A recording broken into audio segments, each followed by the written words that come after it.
Bismillahirrahmanirrahim. Assalamu alaikum, dear students. Welcome to my YouTube channel, Isha's Math. I hope all of you are fine. Last lecture में हमने review exercise 1 MCQ solve किए थे. ठीक है, आज हम question number 2 से स्टार्ट कर रहे हैं. क्वेश्चन नंबर 2 है हमारे पास, is zero a complex number, explain. क्या ज़ीरो एक कम्प्लेक्स नंबर है? एक्सप्लेन करें. तो स्टूडेंट्स, आप अगर चेक करें तो हमारे पास कम्प्लेक्स नंबर जो हैं वो किस शक्ल के होते हैं. हमारे पास जो कम्प्लेक्स नंबर हैं वो इस तरह की वैल्यू में होते हैं, a प्लस बी एटा. ठीक है, कुछ इस तरह की शक्ल में आते हैं हमारे पास कम्प्लेक्स नंबर्स.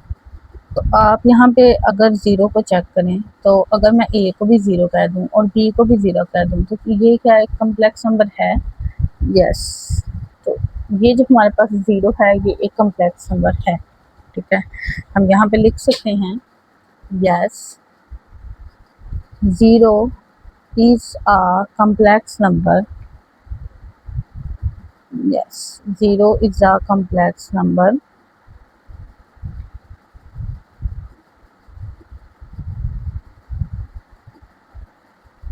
That is. अब ज़ीरो को इस तरह से लिख सकते हो, zero is equal zero plus zero एटा, जैसे मैंने अभी आपको इधर लिख के दिखाया. सेम आप इधर भी लिख सकते हैं. ठीक है, तो आगे आप कम्प्लेक्स नंबर की डेफिनेशन भी लिख सकते हैं. अ complex number a plus b Etah where a और b क्या आते हैं, कहाँ से आते हैं आपके पास? a और b रियल नंबर्स को बिलोंग करते हैं, और जो हमारे पास ज़ीरो है वो भी क्या होता है? एक रियल नंबर होता है. So for zero, real part और imaginary part, both real part a is equal 0 and imaginary part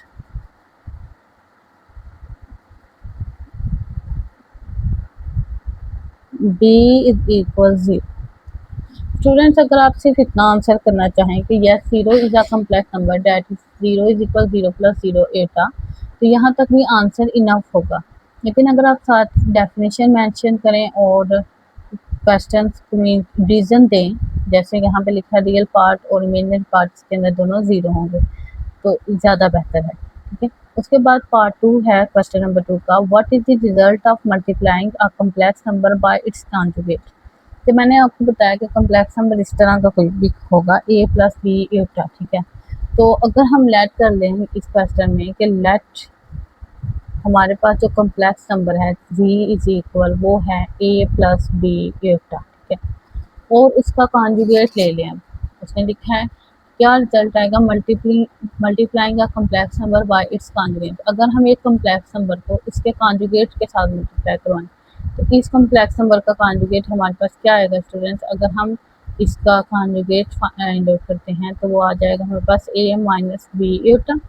ठीक है, और multiplying a complex number by its conjugate, इन दोनों को हम मल्टीप्लाई करवा दें, a plus b iota multiply a minus b एटा.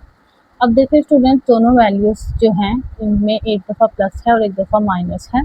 तो जो फार्मूला मैंने आपको पहले लर्न करवाया है कि अगर हमारे पास एक वैल्यू प्लस में हो और एक माइनस में हो तो हम कैसे लिखते हैं? दोनों वैल्यूज़ का स्क्वायर और दरम्यान में माइनस. तो इधर एक वैल्यू हमारे पास क्या है? a का स्क्वायर माइनस सेंटर में, दूसरी वैल्यू है b एटा इसका स्क्वायर. तो अब लिखें a square minus b square और iota square as it is. a square minus b square iota square की स्टूडेंट वैल्यू क्या होती है हमारे पास? -1. तो एटा स्क्वायर की जगह आप -1 पुट करें. A square minus minus plus b square. तो आप चेक करें कि जब आपने दो कम्प्लेक्स नंबर्स को मल्टीप्लाई करवाया तो आपके पास आंसर में रियल पार्ट आ रहा है. ठीक है, आंसर में आपके पास एटा नहीं आएगा. ठीक है, आंसर में हमारे पास एक रियल पार्ट आएगा. तो आपको ये भी नॉलेज है कि ये जो हमारे पास ए स्क्वायर प्लस बी स्क्वायर है ये जी के मॉडुलस के स्क्वायर के इक्वल आएगा. अगर हम इसका जी का मॉड लें, ठीक है, इसका स्क्वायर लें तो हमारे पास यही चीज़ बनेगी। तो इट्स मीन के result is always real and non negative number. जब हम दो एक कम्प्लेक्स नंबर को उसके कॉन्जुगेट के साथ मल्टीप्लाई करवाते हैं तो हमारा रिजल्ट जो है इज ऑलवेज रियल, मीन के हमारे रिजल्ट में हमेशा रियल पार्ट मिलेगा, रियल नॉन नेगेटिव नंबर। और वो नॉन नेगेटिव होगा, मीन के नेगेटिव में भी नहीं आंसर आएगा, हमेशा पॉजिटिव नंबर आएगा, non negative number. Okay students, question number 2 का थर्ड पार्ट देखें। State the condition for two complex numbers to be equal. हमने वो कंडीशन बतानी है कि टू कॉम्प्लेक्स नंबर्स कब इक्वल होंगे, ठीक है। तो यहाँ पे आप दो कॉम्प्लेक्स नंबर्स ले लें, लेट कर लें कि Z1 एक आपके पास कॉम्प्लेक्स नंबर है A1 प्लस B1 एटा, ठीक है, और Z2 आपके पास एक दूसरा कॉम्प्लेक्स नंबर है A2 प्लस B2 एटा, ठीक है। तो ये दोनों कॉम्प्लेक्स नंबर्स इक्वल कब होंगे, ठीक है। Z1 and Z2 are equal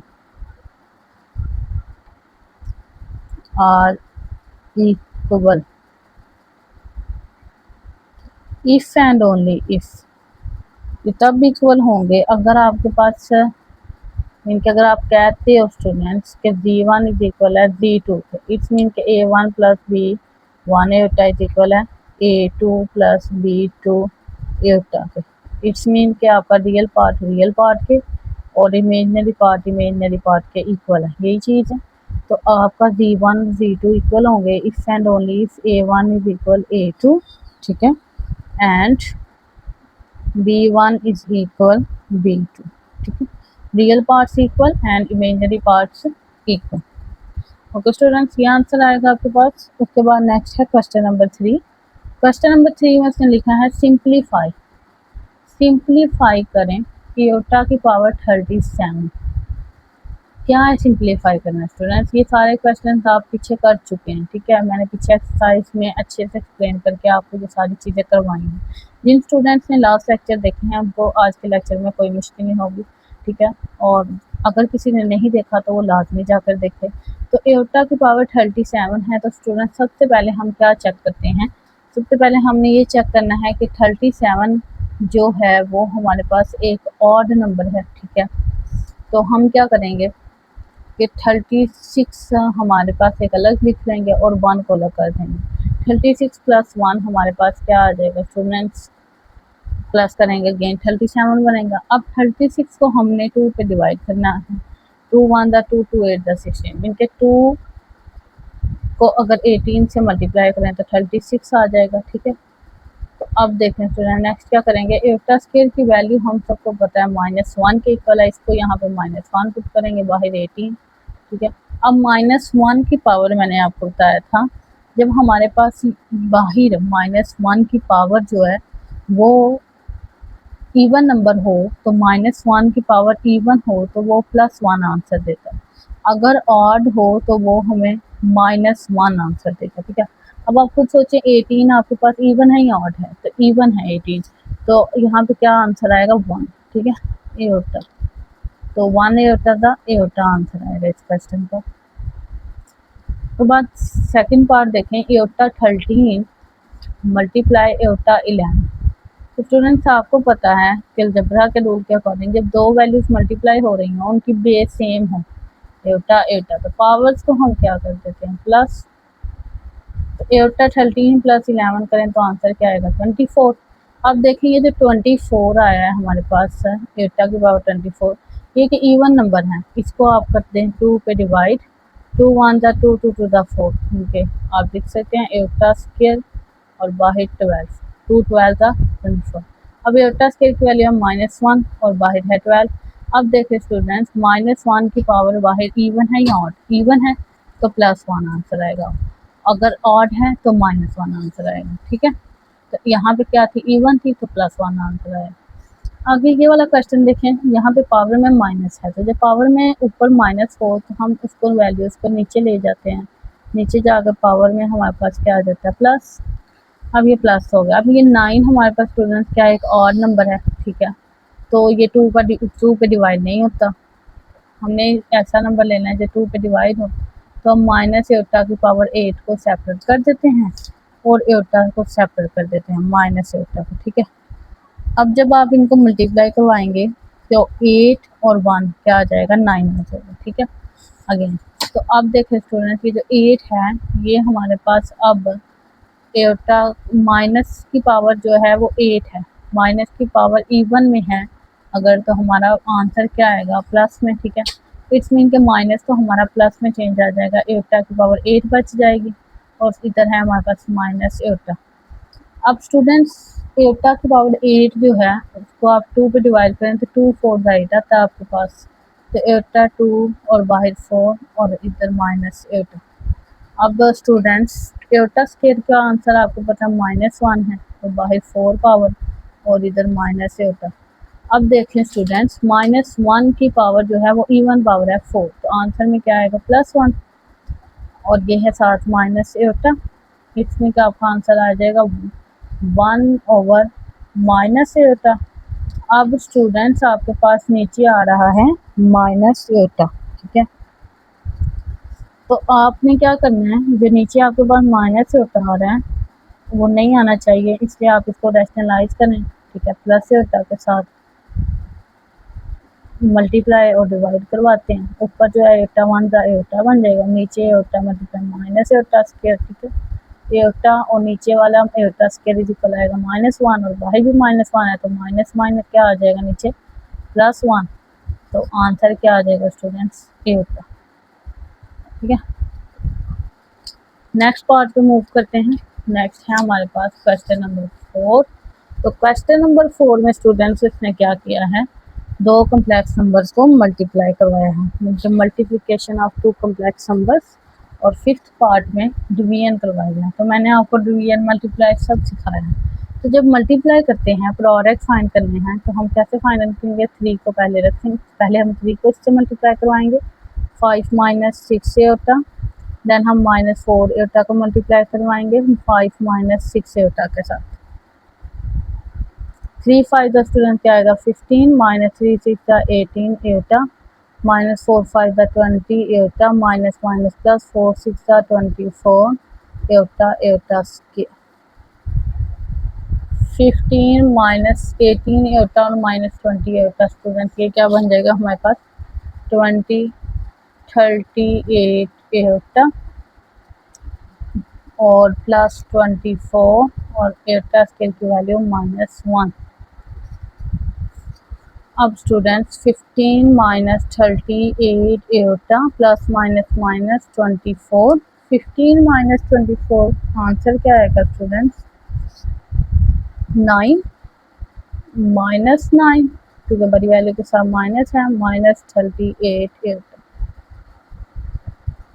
यही हमारे पास इसका आंसर आएगा जब हम इसको सिंप्लीफाई करेंगे। नेक्स्ट स्टूडेंट क्वेश्चन नंबर 5 है, इसको भी सॉल्व कर लेते हैं। 5 में क्या है, डिवीजन है। तो सबसे पहले हम डिवीजन को इस तरह से लिख सकते हैं, ऐसे -7 एटा, ठीक है।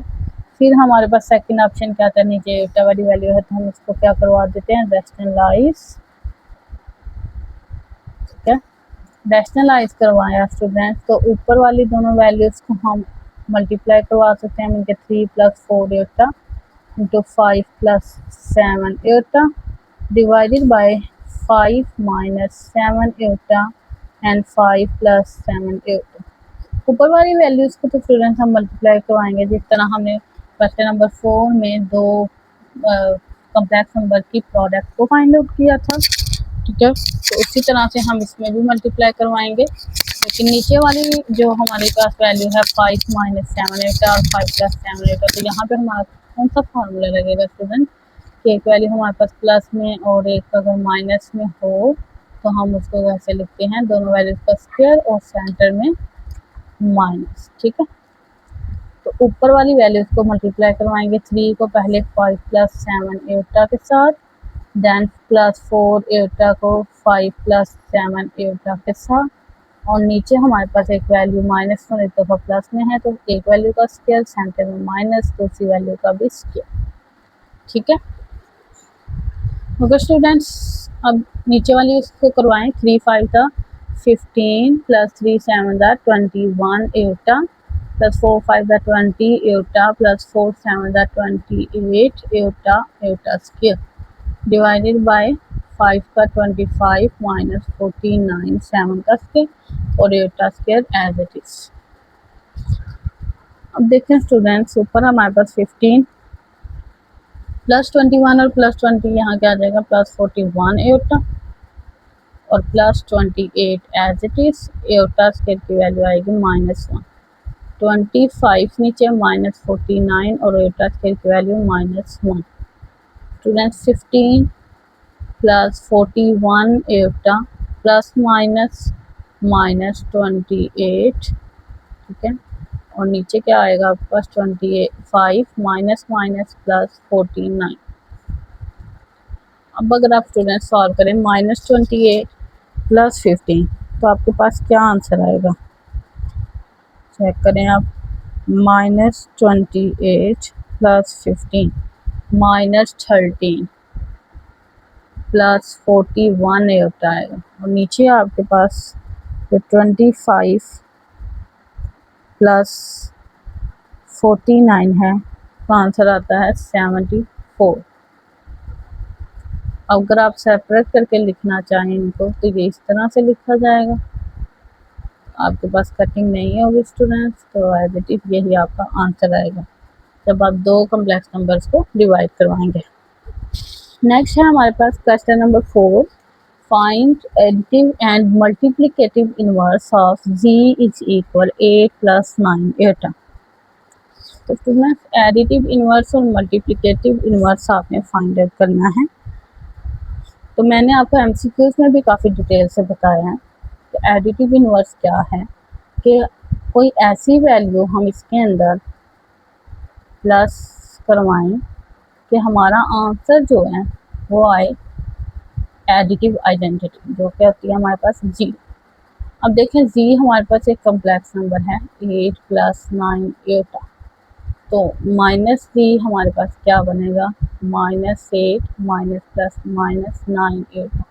अब अगर हम इन दोनों को ऐड करवाएं तो 8 प्लस 9 एटा -8 माइनस 9 एटा -9 एटा प्लस 9 एटा -8 प्लस 8, तो इज इक्वल आंसर क्या आएगा आपका स्टूडेंट 0।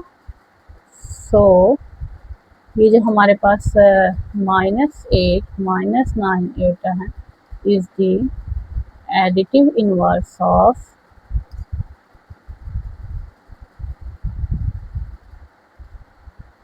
8 प्लस 9 एटा।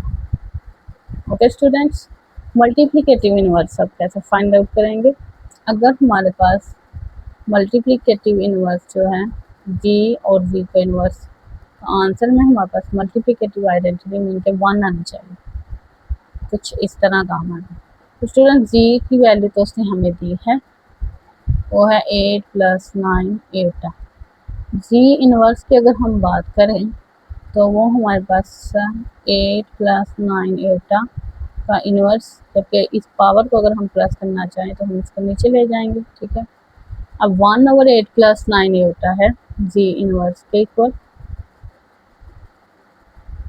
1/8 प्लस 9 एटा। अगर हम इसको सिंपली मल्टीप्लाई करवाएं तो स्टूडेंट्स आपको पता है हमारा आंसर जो है वो 1 आ जाएगा, ठीक है।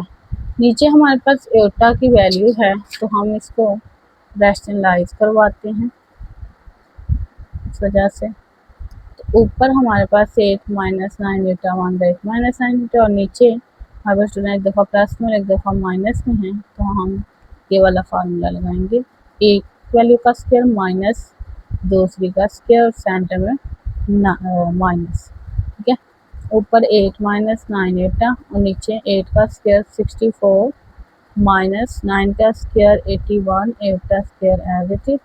8 minus 9 iota divided by 64 minus 81 iota square value -1। 8 minus 9 iota divided by 64 minus minus plus 81। 8 minus 9 iota divided by 64 plus 81 students करें तो आपका आंसर क्या आएगा? कैलकुलेटर के हाथ से करके चेक कर सकते हैं आप। 64 प्लस 81 तो 145। अब 145 स्टूडेंट्स आपके पास चेक करें कि क्या 145 आपका डिवाइड हो रहा है 8 से? नहीं होता। 9 से, आई थिंक 9 से अगर आप चेक करें तो 9 से भी डिवाइड नहीं होगा।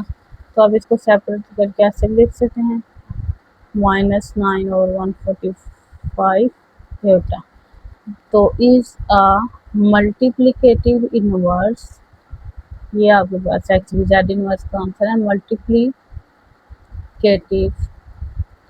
Inverse of 8 + 9 8। ओके स्टूडेंट्स, तो ये था आपके पास मल्टीप्लिकेटिव इनवर्स क्वेश्चन नंबर 4 का। क्वेश्चन नंबर 5 सॉल्व करते हैं स्टूडेंट्स। क्वेश्चन नंबर 5 में जो आपके पास पार्ट्स हैं, इस तरह के क्वेश्चन भी हम पहले बहुत ज़्यादा सॉल्व कर चुके हैं। तो आपके पास Z1 की वैल्यू दी गई है, Z2 की दी है, तो उसको आपने वेरीफाई करवाना है। तो आप लेफ़्ट हैंड साइड सॉल्व करें, राइट हैंड साइड सॉल्व करें। तो इसको आप लिख सकते हैं कि ये आपके पास लेफ़्ट हैंड साइड है is equal Z1 plus Z2, और इधर आपके पास राइट हैंड साइड क्या आ रही है, Z1 प्लस Z2। तो स्टूडेंट Z1 और Z2 की आपके पास वैल्यू है। लेफ्ट हैंड साइड में आप Z1 प्लस Z2 पहले फाइंड आउट करेंगे, देन उसकी बार फाइंड आउट करेंगे। Z1 है आपके पास 3 + 4 8 प्लस Z2 है आपके पास 2 + 3 8। तो एडिशन का मेथड आपको पता है स्टूडेंट्स, आपने क्या करना है, रियल पार्ट को रियल पार्ट से और इमेजिनरी पार्ट को इमेजिनरी पार्ट के साथ प्लस करवाना है। 3 + 2 करें 5 + 4 + 3 7 8। तो ये स्टूडेंट्स आपके पास आ गया Z1 + Z2 का आंसर। ठीक है, तो अब आप इसका क्या ले लें, पूरे का कॉन्जुगेट ले लें। ठीक है, इनके 5 + 7 8 सारे का भी, तो आपके पास आएगा 5 - 7 8 Z1 + Z2 पूरे का मॉड। तो ये स्टूडेंट्स आपके पास क्या आ गई, left hand side. Right hand side check करें आप अगर, तो Z1 का आपके पास वैल्यू है 3 + 4 8, तो आप इसका ले लें मॉड, तो आ जाएगा आपका कॉन्जुगेट लेने के बाद 3 - 4 8। सिमिलरली Z2 आपके पास स्टूडेंट्स 2 + 3 8 है, इसका कॉन्जुगेट लेंगे तो 2 - 3 8 बन जाएगा। इन दोनों कॉन्जुगेट्स को आपने सेपरेटली इसको प्लस कर देते हैं, 3 - 4 8 + 2 - 3 8। तो 3 + 2 5 -4 और -3 -7 8। तो स्टूडेंट्स आप चेक करें कि आपके पास जो लेफ्ट हैंड साइड और राइट हैंड साइड है, दोनों का आंसर जो है वो इक्वल आ रहा है। इट्स मीन कि आपका क्वेश्चन जो है वो प्रूव हो गया। ठीक है, उसके बाद आप इसका सेकंड पार्ट देखें, इसको भी सेम आप इसी तरह से सॉल्व करेंगे। सेकंड पार्ट में भी आपके पास ये जो होल का मॉड है, इसको आप कह लें कि ये क्या है आपके पास लेफ्ट हैंड साइड और ये है राइट हैंड साइड। ठीक है, तो आपने सेपरेटली इनके conjugate students conjugate find out कर लिए हैं, उनको आप सेपरेटली जो सॉल्व किए हैं उनको मल्टीप्लाई करवाएं और पूरे को मल्टीप्लाई करवाएं, तो अपना आंसर चेक करें स्टूडेंट्स। चेक करें आपने जब मल्टीप्लाई करवाएंगे Z1 और Z2 को, ठीक है, पहले हमने Z1 एंड Z2 को मल्टीप्लाई करवाना है, देन इनका कॉन्जुगेट लेना है। तो लेफ्ट हैंड साइड में हमने Z1 और Z2 को मल्टीप्लाई करवाया, फर्स्ट हमने 3 को इससे, देन 4 8 को इससे मल्टीप्लाई करवाया। जिस तरह से हम पहले दो कॉम्प्लेक्स नंबर्स को मल्टीप्लाई करवाते हैं, सेम वैसे ही करवाया है। 3 2 = 6 3 3 = 9 8 plus 4 2 = 8 8 plus plus plus 4 3 = 12 8 square. तो 6 एज इट इज़, 9 + 8 17 प्लस 12 और 8 स्क्वायर की value -1, minus plus minus 6 - 12 -6 plus 17 8। Then हम इस सारे का क्या लेंगे, कॉन्जुगेट। ये हमारे पास Z1 और Z2 का आंसर आया।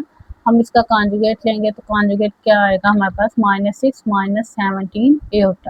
ठीक है, सिमिलरली अब इधर देखें, हमने जी1 के कॉन्जुगेट और जी2 के कॉन्जुगेट को मल्टीप्लाई करवाना है। जी1 का कॉन्जुगेट क्या है 3 माइनस 4 एटा और जी2 का कॉन्जुगेट क्या है 2 माइनस 3 एटा। ठीक है, इन दोनों को हम मल्टीप्लाई करवाएंगे जैसे हमने इन दोनों को मल्टीप्लाई करवाया। तो आप चेक करें, आंसर आपका वही आ रहा है जी1 जी2 का कॉन्जुगेट का, जो हमारे पास है जी1 जी2 के, और लास्ट पे हमने कॉन्जुगेट लिया था। तो ये और ये सेम है, तो लेफ्ट हैंड साइड हमारी राइट हैंड साइड के इक्वल है, तो हमारा प्रूफ हो गया, तो हमारा आंसर ठीक है। थर्ड पार्ट जो है हमारे पास जी1 डिवाइड जी2 और जी1 का कॉन्जुगेट डिवाइडेड बाय जी2 का कॉन्जुगेट। तो लेफ्ट हैंड साइड अब चेक करें, पहले हम डिवाइड करेंगे देन हम कॉन्जुगेट लेंगे, और राइट हैंड साइड में हम कॉन्जुगेट्स को डिवाइड करेंगे। तो लेफ्ट हैंड साइड में हमें 3 प्लस 4 एटा जी1 और जी2 क्या हमारे पास 2 प्लस 3 एटा। इन दोनों को जी1 और जी2 को डिवाइड करेंगे, आंसर आएगा उसको हम कॉन्जुगेट उसका लेंगे। तो जब हम इसको डिवाइड करवाएंगे तो नीचे ये होता है, तो हम इसको रैशनलाइज करवाएंगे। तो स्टूडेंट्स हमने रैशनलाइज करवाया, ऊपर ये दोनों वैल्यूज मल्टीप्लाई होंगी, नीचे ये दोनों मल्टीप्लाई होंगी। इधर से आप इस पेज पे आ जाएं अगेन, तो यहाँ पे लेफ्ट हैंड साइड में हमने इन दोनों वैल्यूज को ऊपर मल्टीप्लाई करवाया, और नीचे हमारे पास एक दफ़ा प्लस में और एक दफ़ा माइनस में वैल्यू है। तो स्टूडेंट्स हम क्या करेंगे, दोनों वैल्यूज का स्क्वायर और सेंटर में माइनस फार्मूला यूज़ करेंगे। ठीक है, तो नीचे हमारे पास आप देखें, इसको हम सॉल्व करेंगे। सिमिलरली यहाँ पे राइट हैंड साइड में हमारे पास ऊपर जी1 का कॉन्जुगेट और नीचे जी2 का कॉन्जुगेट है, नीचे एटा है, तो अगेन हम रैशनलाइज करवाएंगे। ठीक है, इनको भी हम इसी तरह से यहाँ पे सॉल्व करेंगे। इनको हमने सॉल्व किया तो हमारे पास एक आंसर आ रहा है 18 माइनस एटा ओवर 13। ये हमारे पास स्टूडेंट्स लेफ्ट हैंड साइड है और ये हमारे पास राइट हैंड साइड। ठीक है, तो यहाँ पे आ रहा है 18 प्लस एटा डिवाइडेड बाई 13। इसको हमने सेपरेटली लिख लिया, 18 ओवर 13 प्लस 1 ओवर 13 एटा, और इसको भी 18 ओवर 13 माइनस 1 ओवर 13 एटा। अब देखेंगे स्टूडेंट, हमारे पास लेफ्ट हैंड साइड थी जी1 ओवर जी2। अब हमने इसका आंसर फाइंड आउट कर लिया, अब हम इसका लेंगे कॉन्जुगेट। ठीक है, हमारे पास सिंगल वैल्यू आ गई है, अब हम इसका कॉन्जुगेट लेंगे। तो हमारे पास कॉन्जुगेट में क्या होता है, एटा के साथ वाली वैल्यू का साइन चेंज हो जाता है। अब देखिए, ये जो हमारे पास लेफ्ट हैंड साइड का आंसर है ये राइट हैंड साइड के इक्वल है, तो हमारा प्रूफ हो गया। ठीक है, सिमिलरली क्वेश्चन नंबर 4 है हमारे पास, उसमें उसने जस्ट जी1 को यूज़ किया है। जी1 है हमारे पास 3 प्लस 4 एटा, और उसने उसका मॉडुलस लिया है लेफ्ट हैंड साइड में, और राइट हैंड साइड में उसने जी1 का पहले कॉन्जुगेट फाइंड आउट किया, देन उसको माइनस से मल्टीप्लाई करवाया, वैसे ही हमने किया, फिर उसने उसका मॉडुलस फाइंड आउट किया। तो हमने मॉडुलस लिया स्टूडेंट्स, तो अब देखें हमारे पास आंसर क्या है 5, और अगर हम सिंपली मॉडुलस फाइंड आउट करते हैं दैन भी हमारे पास क्या आएगा 5। ये सारी चीज़ें मैं आपको प्रीवियस लेक्चर्स में करवा चुकी हूँ। अगर किसी स्टूडेंट ने वो लेक्चर्स नहीं देखे तो डिस्क्रिप्शन में लिंक मौजूद है, आप पहले जाकर वो लेक्चर्स मस्ट देखें। ठीक है, उसके बाद हमारे पास क्वेश्चन नंबर 5 है, जी2 का हमारे पास कॉन्जुगेट और डबल कॉन्जुगेट, आंसर हमारा जी2 आना चाहिए।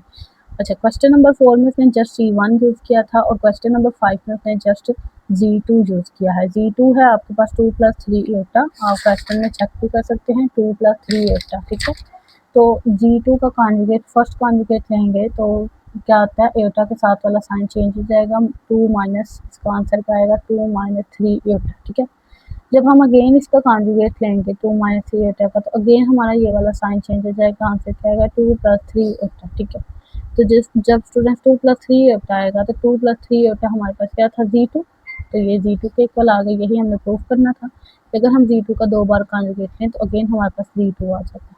ठीक है, अच्छा क्वेश्चन नंबर 6 जो है ये मैं आपके सामने सॉल्व करती हूँ। इसमें भी इसने जस्ट यूज़ किया है जी1, तो जी1 की वैल्यू आपके पास क्या है 3 प्लस 4 एटा। ठीक है, तो जी1 की वैल्यू है आपके पास 3 प्लस 4 एटा। ठीक है, उसके बाद जी1 कॉन्जुगेट भी चाहिए आपको, जी1 का कॉन्जुगेट क्या आ जाएगा आपको स्टूडेंट्स, एटा के साथ वाली वैल्यू जो है उसका साइन चेंज 3 माइनस 4 एटा। अब इन दोनों को हमने क्या करवाना है मल्टीप्लाई। ठीक है, 3 प्लस 4 एटा और 3 माइनस 4 एटा। तो लेक्चर के स्टार्ट में हमने एक क्वेश्चन किया था कि जब हम किसी नंबर को उसके कॉन्जुगेट के साथ मल्टीप्लाई करवाते हैं तो हमारे पास जो आंसर आता है वो हमेशा पॉजिटिव में आता है। ठीक है, और रियल पार्ट आता है। अब देखें यहाँ पे हमारे पास एक वैल्यू प्लस में है, एक दफ़ा माइनस में है, तो दोनों वैल्यूज़ का स्क्वायर, और सेंटर में हम लिख सकते हैं माइनस। 3 3 ज़ा 9 माइनस 4 4 ज़ा 16 iota square as it is 9 minus 16 iota square की वैल्यू -1, 9 माइनस माइनस प्लस 16, तो ये आंसर आएगा स्टूडेंट्स इसका 25, जो कि एक रियल नंबर है और पॉजिटिव है। ठीक है, उसके बाद हमारे पास जो राइट हैंड साइड है उसमें क्या है स्टूडेंट, g1 का हमने पहले g1 की वैल्यू लिखी है 3 + 4 8, ठीक है। अब हमने क्या करना है, इसका हमने मॉडुलस फाइंड आउट करना है। तो मॉडुलस फाइंड हम कैसे करते हैं, स्क्वायर रूट 3 का स्क्वायर प्लस रियल और इमेजिनरी पार्ट दोनों का स्क्वायर, तो ये आएगा 9 + 4 4 16 और इन दोनों का ऐड करो आप 25। तो ये आपके पास स्टूडेंट क्या आ गया, g1 का मॉडुलस 25 का आंसर क्या आएगा 5। अब हमें क्या करना है, इसका स्क्वायर भी लेना है। g1 के मॉडुलस का स्टूडेंट आप स्क्वायर लें, इनके 5 का भी स्क्वायर आ जाएगा, तो आंसर क्या आ जाएगा 25। तो आपके पास लेफ्ट हैंड साइड का आंसर भी क्या था 25, राइट हैंड साइड का आंसर भी क्या आ गया 25। हैंस प्रूव दैट कि आपके पास जो लेफ्ट हैंड साइड है वो किसके इक्वल है, राइट हैंड साइड को, ठीक है। तो यही हमने स्टूडेंट्स क्या करना था, प्रूव करना था। स्टूडेंट्स रिव्यू एक्सरसाइज 1 का हमने क्वेश्चन नंबर 5 तक के सारे पार्ट सॉल्व किए हैं। नेक्स्ट लेक्चर में इंशाल्लाह हम 6, 7, 8 और 9 और 10 वाले क्वेश्चंस भी सॉल्व करेंगे। चैनल को सब्सक्राइब लाइक ज़रूर करें एंड अपने फ्रेंड्स के साथ शेयर करें ताकि हर आने वाली वीडियो आप तक पहुंच सके। टेक केयर, अल्लाह हाफिज़।